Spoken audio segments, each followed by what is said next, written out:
Good morning, everyone. My name is Jenny Sakine, she, her, and I have long red hair, facial piercings, a black sweater, and a patterned dress. Welcome to First Unitarian Church, where our mission is to explore the eternal, nurture community, and pursue the common good. We welcome you in your brokenness and in your wholeness. No matter who you have been, who you are, or who you are becoming, we greet you today with love. I'd like to extend a special welcome to everyone who is watching us on YouTube this morning. During the prelude, please introduce yourself in the comments and let us know where you're joining us from. If you're in OKC, what neighborhood are you in? Or if elsewhere, what city are you in?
Good morning, my name is Tim Atkins and I serve as your religious educator. My pronouns are he, him, and today I am wearing an ugly Christmas sweater that says Tree Rex.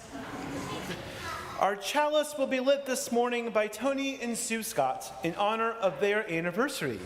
They met in the choir 50 years ago this fall.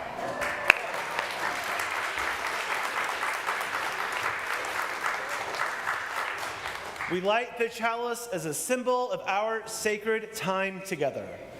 The burning chalice represents the light of reason in science, the warmth of loving community, the cleansing heat of justice, and the flame of hope.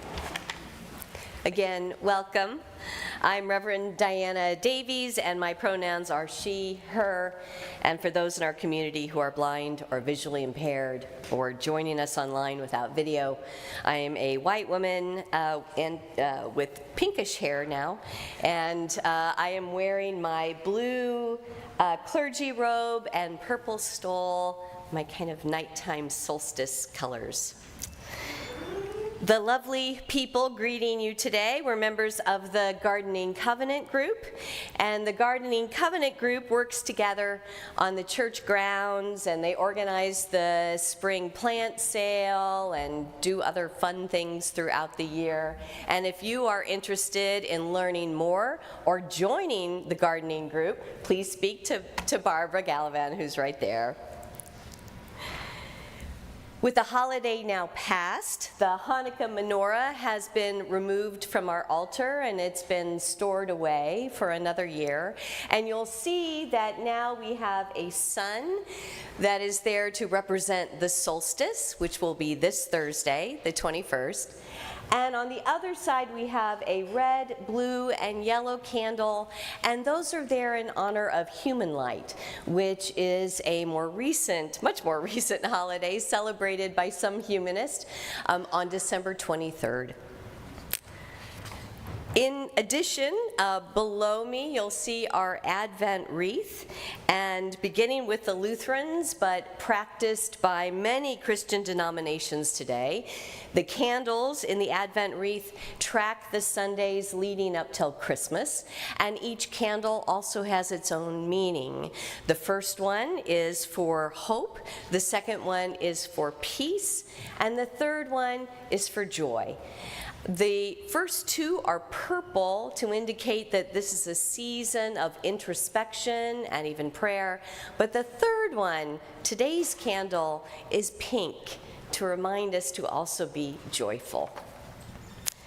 Our opening words come from poet and UU minister Reverend Lynn Unger, and this is her poem, Revelers. Call it a spare time, dark afternoons, and the bones of trees rattling against the sky. We could use more hope or reason for hope. The sea is rising and bombs are planted in the marketplace. It might be better to just go to bed. It might be better to turn out the lights and wait for the end to come. The only other choice is to dance. That and to sing sturdy songs that have held up across the winters.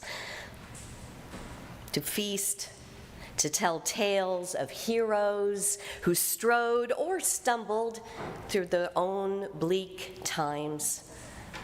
When in doubt, revel in the darkness. Each act of celebration is a spark, and gathered together, they bring back the sun. Please rise in body or in spirit for our opening hymn. It's number 256 in the gray hymnal, Winter Night.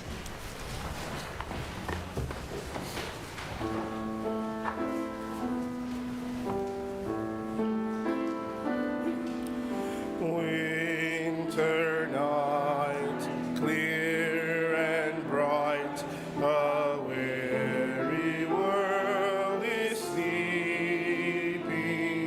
and then a cry fills earth and sky. A newborn child is weeping. Hush, lullaby,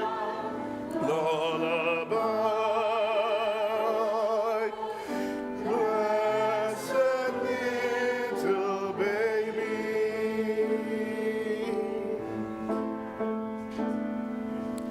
Drops of pain flow like rain. Tell why your tears are falling. For humankind so frail, unkind, oh, for your own life calling. Hush, lullaby, blessed little baby.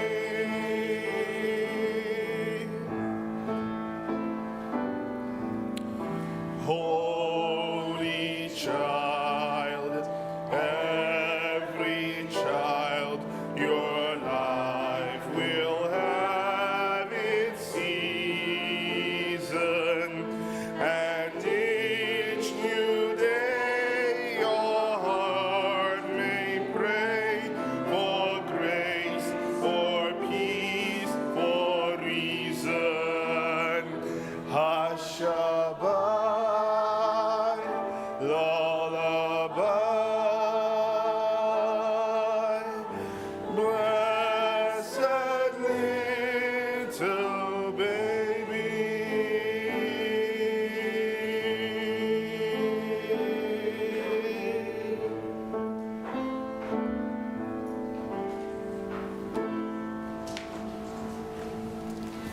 Please be seated.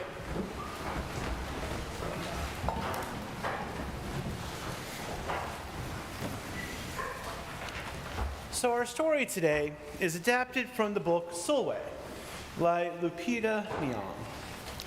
And this book is about a little girl who doesn't feel beautiful because she's so dark. And her mother tells her a story about how the darkness is beautiful. And then she goes to sleep. Well, that night, a shooting star appeared at Solway's window. "The night sent me," the star said. "Come with me." Solway hopped off onto the star, and off they went. "Long ago, at the beginning of time," said the star, "there was night and day, and they were sisters. They loved each other very much, but people didn't treat the sisters the same. People gave day pet names like lovely and nice and pretty. And people gave night names like scary and bad and ugly. She felt hurt every time. Well, night got fed up and walked right off the earth. Day stayed behind and enjoyed making everybody happy in the sun. But then day grew too long. Day began to really miss her sister, and so did everyone else. There had to be a way to get her back. So Day set off to find Night. And sure enough, she did. "I miss you," said Day. "I miss you too," said Night. "But you don't know what it's like to be treated badly for being dark." "You're right, I don't," Day replied. "But what I do know is that we need you just the way you are. Come and see." So Night returned and the people rejoiced. "We need the darkest night to get the deepest rest. We need you so that we can grow and dream and keep our secrets to ourselves." The stars chimed in, "Brightness isn't just for daylight. Light comes in all colors, and some light can only be seen in the dark." While day had a golden glow, with night everything had a silver sheen, elegant and fine. Day told her sister, "When you are darkest is when you are most beautiful. It's when you are most you." Could it be that night did not need to change? Not even a little? Not even at all? Now that night and day were back together, a little bit of night returned to the day in form of shadows, and a little bit of day returned to the night in form of moonlight. They were inseparable from that moment on, and promised to celebrate the brightness in each other, whether people choose to see it or not. "You see," the star explained, "we need them both on their sunniest day and their darkest night, and every shade in between. Together they make the world we know light and dark, strong and beautiful." Solway rose the next morning beaming. There would be no hiding anymore. She belonged out in the world, dark and beautiful, bright and strong. And if she ever needed a reminder of her brightness, she could look up at the sky on the darkest night to see for herself. The end. So now is a time in our worship service where we sing our children, youth, and teachers off to their classrooms. Our 3-year-old through first grade class, second through fourth grade class, and fifth through seventh grade class, that's a mouth twister, are all having holiday parties this week. And our senior high school kids are all off to the Dharma Center of Oklahoma, where they are having a meditation class right now as we speak. So please join us in singing "Go Now in Peace."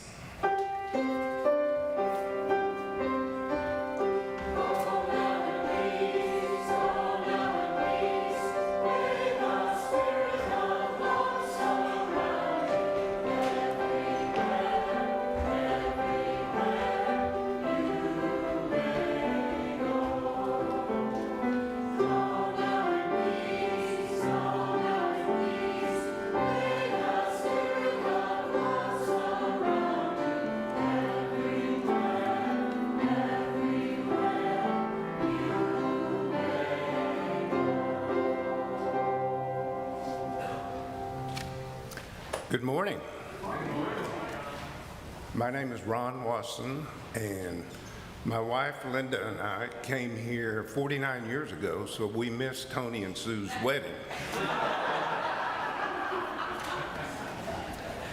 Currently, it's my privilege to serve as your treasurer, and in that capacity, I'd like to take the opportunity to mention the state of the church financially. In last June's annual meeting, you approved a budget for 2023-2024, which included almost $384,000 in pledges. We have been under-collected on the budget through the first 5 months of this fiscal year. The church depends on your pledge to continue our programs, pay our staff, and pay our expenses. So this is a friendly reminder to look at your pledge, see how much you've paid, and see if you're on schedule. And to go along with that, a few years ago, I discovered a reading in the back of the hymnal, which I like. It says, "Let there be an offering to sustain and strengthen this place, which is sacred to so many of us, a community of memory and of hope, for we are now the keepers of the dream." And now for the offering. Every Sunday we take an offering, and since 2002, all cash and designated checks have gone to nonprofit organizations doing good work. These are our Change for Change partners. For the month of December, our Change for Change partner is the Unitarian Universalist Service Committee, or the UUSC. And for many years, at least 25 years, we've been fortunate to have Lana Henson as our dedicated and active UUSC rep. The UUSC advances human rights and social justice around the world, partnering with those who confront unjust power structures and mobilizing to challenge oppressive policies. Their work is grounded in the belief that all people have inherent worth and dignity. One of the UUSC's grassroots partners is the Alliance for Black Justice in Poland, or the BJP. The BJP is a coalition of organizations which came together in 2022 to address the unequal treatment experienced by many black and brown people fleeing Ukraine and entering Poland. In the immediate wake of the Russians' full-scale invasion of Ukraine, the coalition organized to respond to the needs of Africans fleeing Ukraine by providing transportation from border areas to cities throughout Poland. It also helped access safe accommodations, health care, and other basic services. For those of you in the sanctuary, we'll be passing the offering plates shortly. Some of you may want to make a contribution by mail or online. You can always send your contribution by mail and just write a check and put Change for Change in the memo line. Or you can go online and make a payment through our website, oneuc.org.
My name is Jenny Sakine. It is with great joy that I stand before all of you as we gather to honor the profound transition and rebirth of winter solstice. As a student midwife, and yes, just like the ones on the show Call a Midwife, I often encourage those I have the honor of supporting by reminding them, it is always darkest before the dawn. This is a mantra I use myself my own baby's births. It's because it is almost always when someone begins to think, maybe I can't do this, maybe I'm just not strong enough, that we midwives know we're about to welcome a new little one earthside. Right before the overwhelming joy of meeting our babies, we must walk through what feels like the dark unknown of birth to reach them.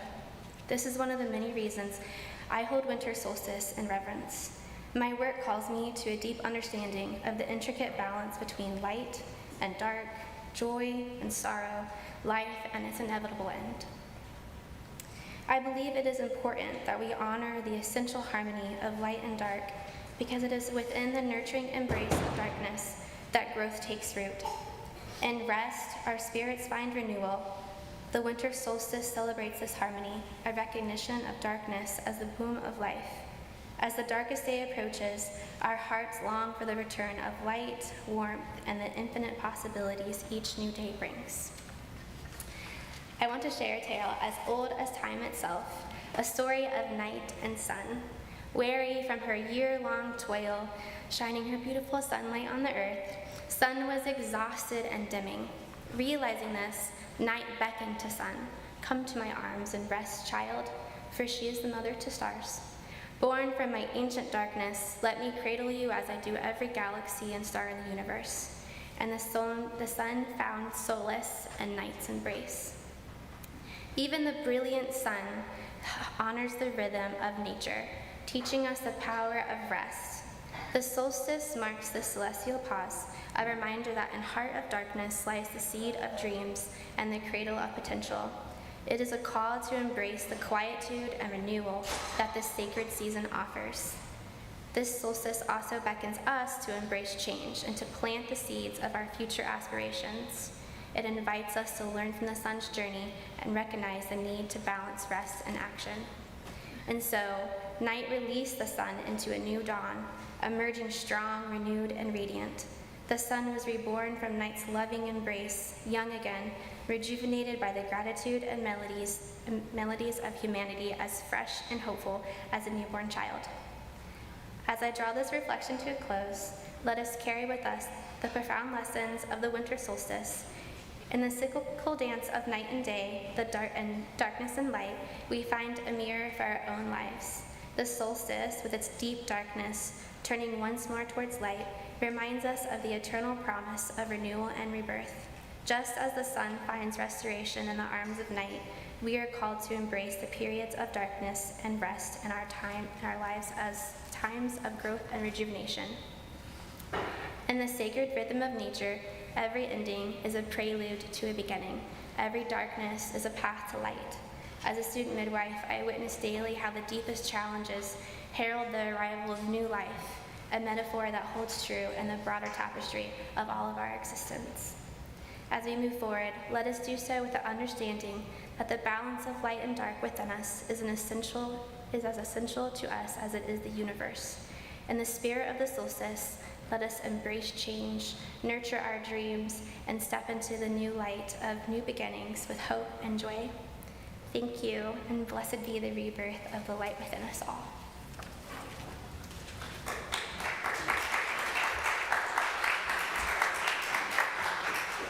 Thank you, Jenny. As I was listening to Jenny's lovely reflection, I was looking out the window, and there are birds in the trees eating the berries and peeking up every now and then and looking in the windows. And it reminds me that even in times of trouble and pain, there is nature looking through the windows, peeking in, reminding us of joy. I invite you to join me in a spirit of prayer or meditation. Please take a deep breath in Let it go.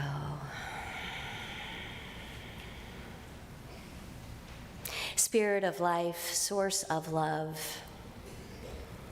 At this time of the year in particular, we are reminded of the importance of balance, of making space, not only for the lightness, the sounds, the busyness, the activity of the year, but for the quiet, the darkness, the silence, the introspection.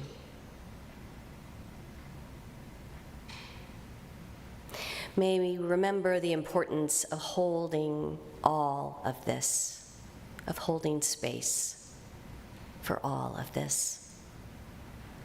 As we hold space for both the joys and the sorrows in our lives. We hold in this space today all of those in our community and beyond who struggle, especially at this time of year. Those who are mourning the loss of loved ones, who are missing dear ones who are far away, who are struggling with illness. We think of those also who live under the dark clouds of violence and danger. May they all know peace. May they all experience comfort. And we also hold in this space those who are joyful. We hold in our hearts those who are looking forward to travel, to being with family and loved ones, to the festivity, the food, the music, all of those wonderful traditions and joys that we know and love of this time of the year. May their hearts be warm. May they spread their joy throughout the world, a world that needs it so much. And now in the silence, I invite you to lift in your hearts those with whom you wish to celebrate and for whom you wish to offer wishes of comfort and care.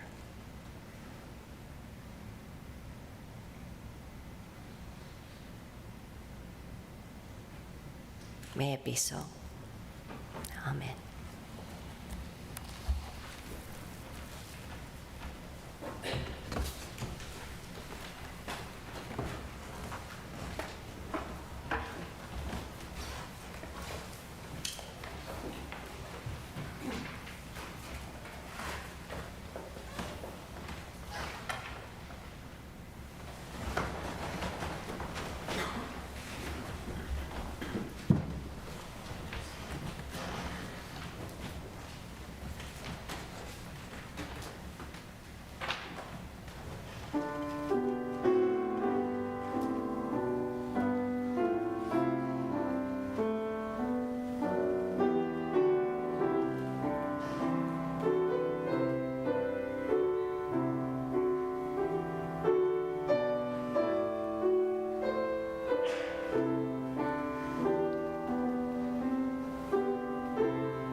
It's a thing we humans do. When a situation is so outside the bounds of what qualifies as normal, when deaths occur at a rate that exceeds our capacity to see them as individual tragedies anymore.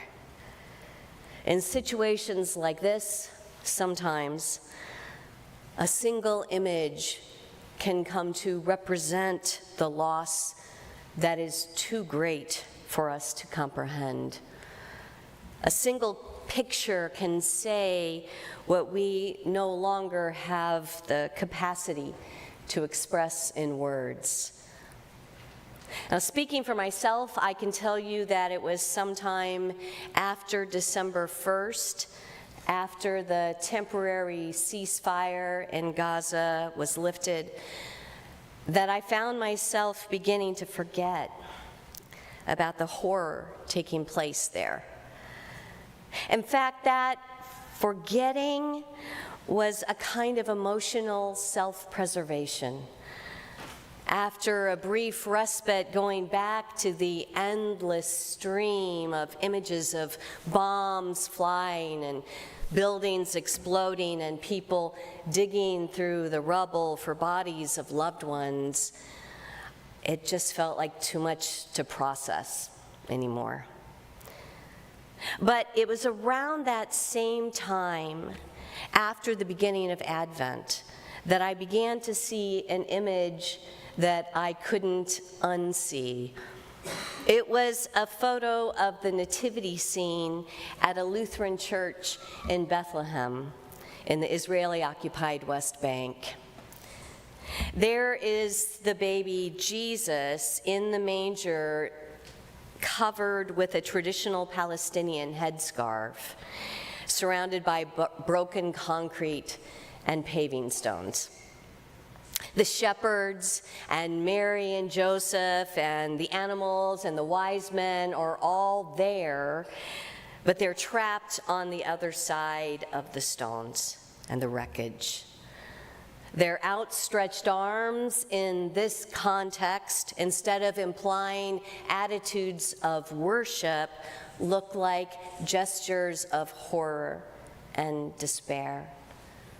And even the animals are trapped, and the baby is completely alone. Reverend Munter Isaac, the assistant pastor at that Lutheran church in Bethlehem, has said that, quote, "If Jesus were born again today, he would be born again under the rubble in Gaza, and with him all the children of the war, trapped or killed among the stones and the rubble of the bombardments," unquote. Here's the power of that image. The baby is simultaneously a representation for a very specific holy person, for Jesus, and for all babies, all little children everywhere in the world, but especially those that are most vulnerable and endangered. It cuts through the hard shell of numbness that we've built up like a pearl to protect us from the pain of news footage and statistics, and it breaks our hearts wide open. Whatever you believe about the Christmas story, there is something about the image of a newborn baby resting in a feeding trough because there's nowhere else for him to go, because his family is poor and far from home, that is both tender and powerful, both very specific and universal. If we can get past the way that this sacred image has been manipulated and mutated by some into a political object that must be defended at all cost in the so-called war on Christmas, then we might see its archetypal significance. We might see the way that it speaks to our humanity beyond any particular set of beliefs. It's a timeless image in many ways, but it's also an image with special relevance at this time of the year, at the winter solstice.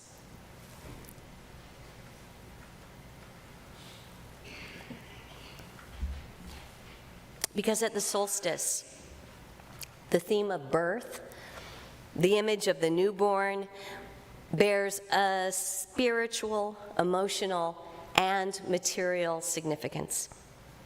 A quote from Starhawk, a prominent voice in modern earth-based spirituality, gets to the heart of this. She writes, quote, "Light is returning on this, the longest night of the year. We hold vigil as the goddess labors to bring forth the newborn sun. As pagans, we embrace the dark as a place of potential, the womb of gestation, all possibility. We look for balance. Out of potential must come the light of manifestation. When the time is ripe, the newborn child emerges from the womb. Mythically, tonight, the great mother labors to birth the sun and the new year out of the womb of all possibility," unquote.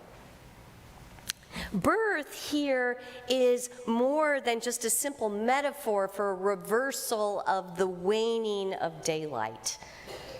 The idea of the great mother birthing the sun is more than an anthropomorphic explanation for an astronomical phenomenon.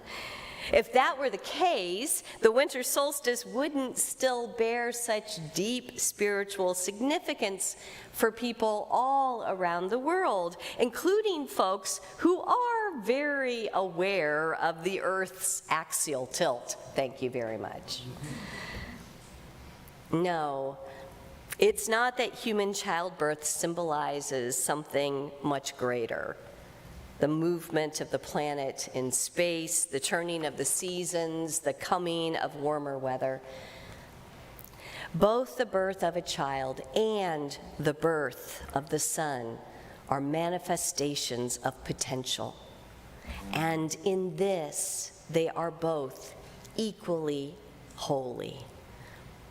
One doesn't stand for the other. The face of the vulnerable newborn, every newborn, and the face of the weekly rising sun are both miraculous, both sacred. And here is where not just the Christians and the pagans, but the humanists as well, can find deep meaning in the image of the Holy Child. Because the Holy Child is every child. And this is the key message of one of the most beloved Unitarian Universalist Christmas hymns. You won't find this song in our good old gray hymnal, along with the other carols written by Unitarians, like "It Came Upon the Midnight Clear," or "I Heard the Bells on Christmas Day."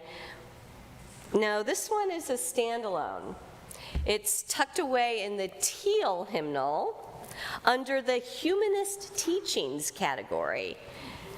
I'm talking about number 1601, "For So the Children Come," with words by the great Unitarian Universalist religious educator Sophia Lyon-Fawes and music by Jason Shelton.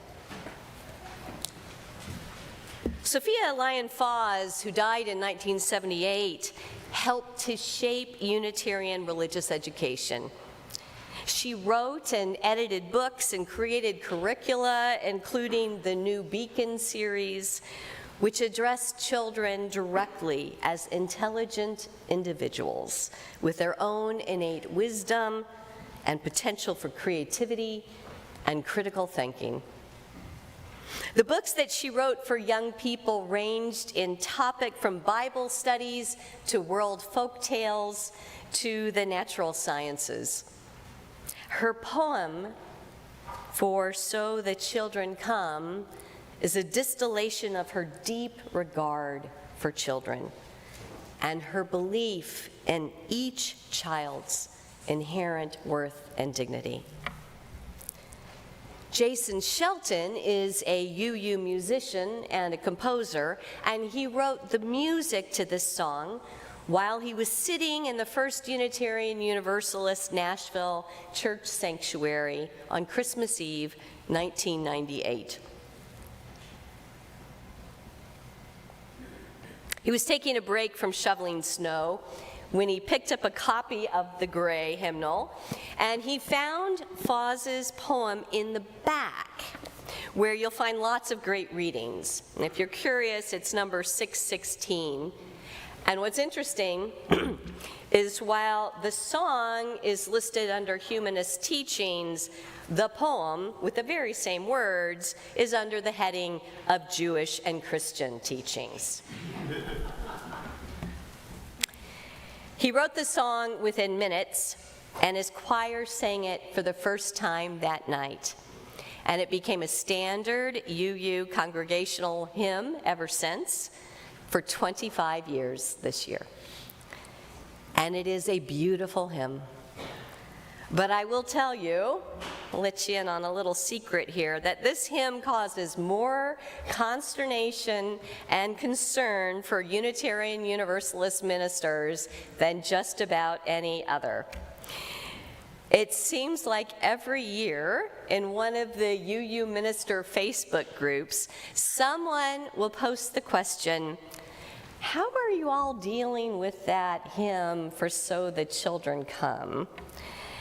And each year, the responses go on and on. I think the reason this song is so problematic is that while the idea that the Holy Child is every child is beautiful and true, it doesn't mean that each birth finds a perfect parallel in the Holy Nativity, or for that matter, in the Solstice story of the rebirth of the sun. Because not every human birth is the same. Some of the problematic lines in this hymn are reflections of different understandings of gender and family structures based in a different time. To say that it's only fathers and mothers that sit by their children's cribs pondering the glory of new life excludes all the single parents, same-sex parents, or non-binary parents who also look upon their children in love and wonder. And likewise, that line, born of the seed of a man and a woman, does not account for the experiences of trans, intersex, and non-binary people. But perhaps the most challenging line is this one, quote, "For so the children come, and so they have been coming, always the same way they come," unquote.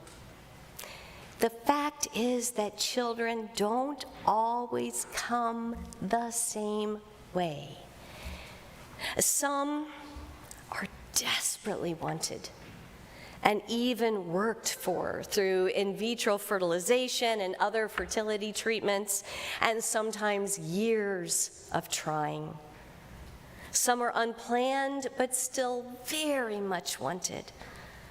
Some will be placed for adoption, leading to the question, which is the holier night? The night of birth or the night of being adopted into a loving family? Some are born into struggle with not a manger but an incubator for their first bed. And then there are those children born into violence and war. Every year on those Facebook threads, it seems that someone suggests an alternative to the line, born of the seed of a man and a woman, that is something like, born out of love. But others are quick to point out that not everyone is born out of love. Some are born out of something else entirely. Of all the options I've read, I think my favorite alternative is this one suggested by Reverend Dan Schatz, born of the seed of humanity, which is objectively true. The reality is that children do not always come the same way.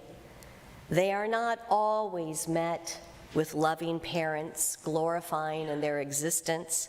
They aren't always met with singing. And yet, the Holy Child is every child. Every child is holy. And our Universalist theology calls us to extend this even further. Every person is holy. The old person, the disabled person, the ill person, the poor person, the incarcerated person. Every person is holy. The Israeli, the Palestinian. And then we get to the really hard part. Every person is holy. The enemy, the soldier holding the gun, the soldier who kills another holy person. For most of us, we will never quite get there to seeing and truly believing that every person is holy.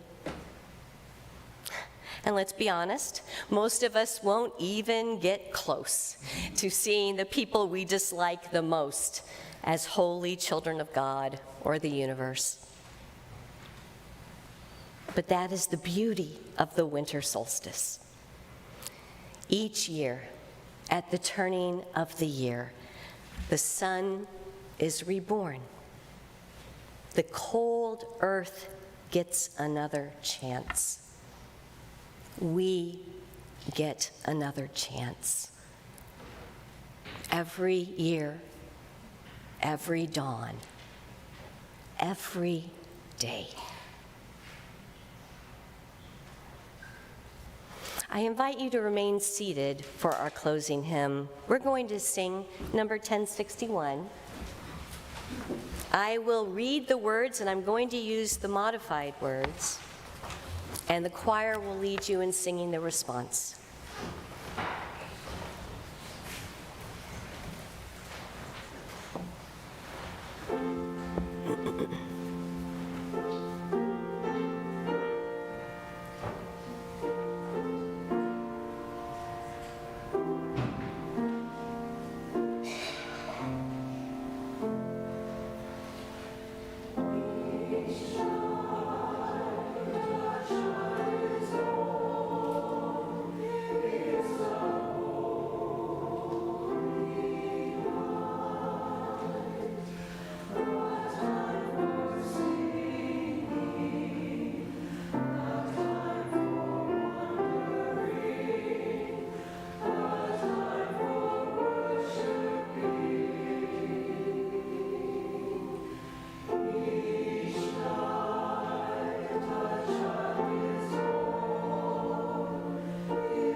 For so the children come, and so they have been coming. Always differently they come. Born of the seed of humanity.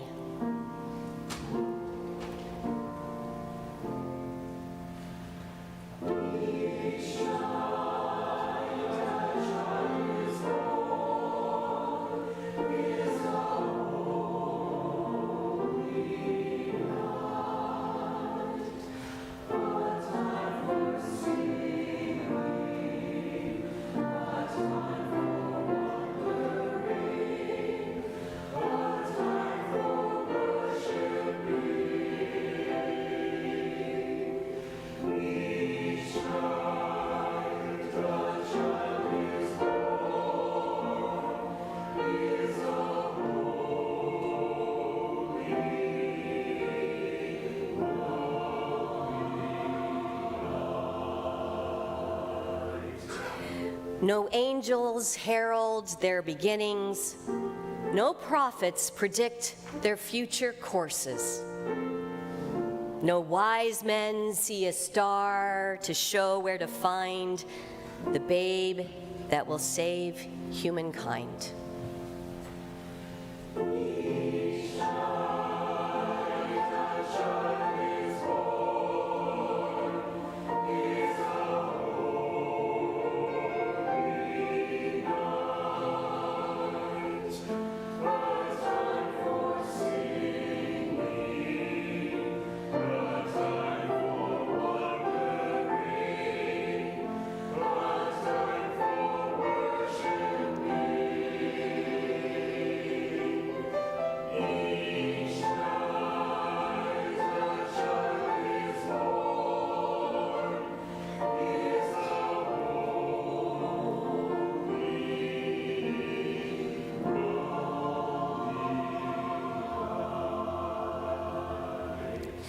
Yet each night a child is born is a holy night. Parents sitting beside their children's cribs feel glory in the sight of new life beginning. They ask, where and how will this new life end? Or will it ever end?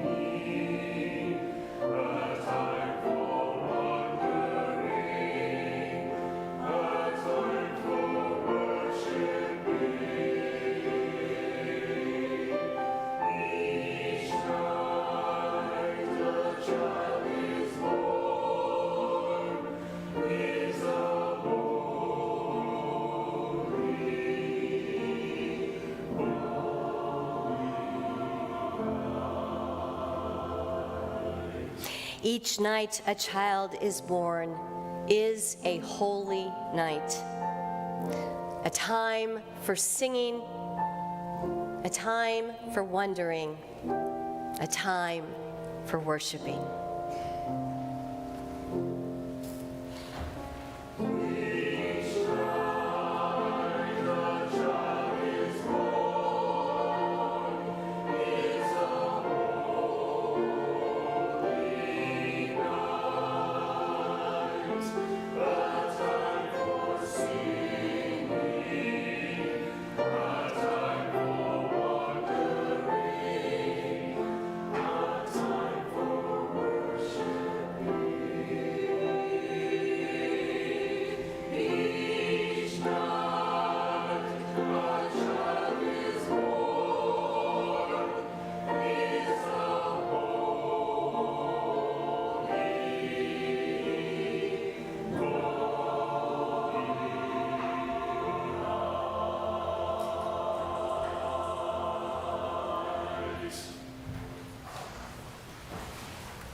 We extinguish this flame, but not the light and love of our community, which burns in our hearts.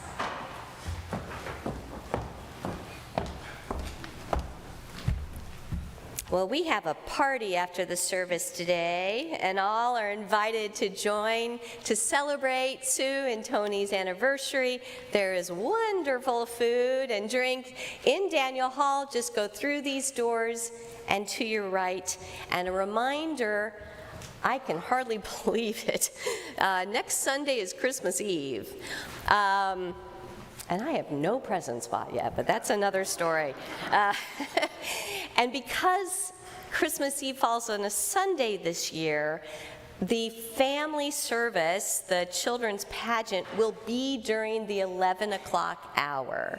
And then we'll have our 7 o'clock candlelight service. So we invite you to come to both of those next Sunday. And also on Solstice evening, on the 21st, some of our families are organizing a lovely solstice celebration. There will be potluck and a bonfire and a labyrinth, so no end of things to do here this week. And now I leave you with this winter blessing by Reverend Dr. Rebecca Parker. In the shadowed quiet of winter's night, earth speaks softly of her longing, because the wild places are in tears. Come, she cries to us, kneel down here on the frosty grass and feel the prayer buried in the ground. Bend your ear to my heart and listen hard. Love this world, she whispers. Distill peace from the snow and water the cities with mercy. Weave wonder from the forest and clothe grief with beauty. Rest in the rhythm of the turning year. Trace the bending arc, rounding the curve toward justice. And vow anew to do no harm. A vibrantly orange and crimson sun, the sky at sunset with the silhouette of an evergreen tree in front of it. The winter trees stand watch, haloed in the last gleams of the slanting sun. Glory sings here. Heaven echoes the call. Repeat the sounding joy. Make your life an answer. Bow.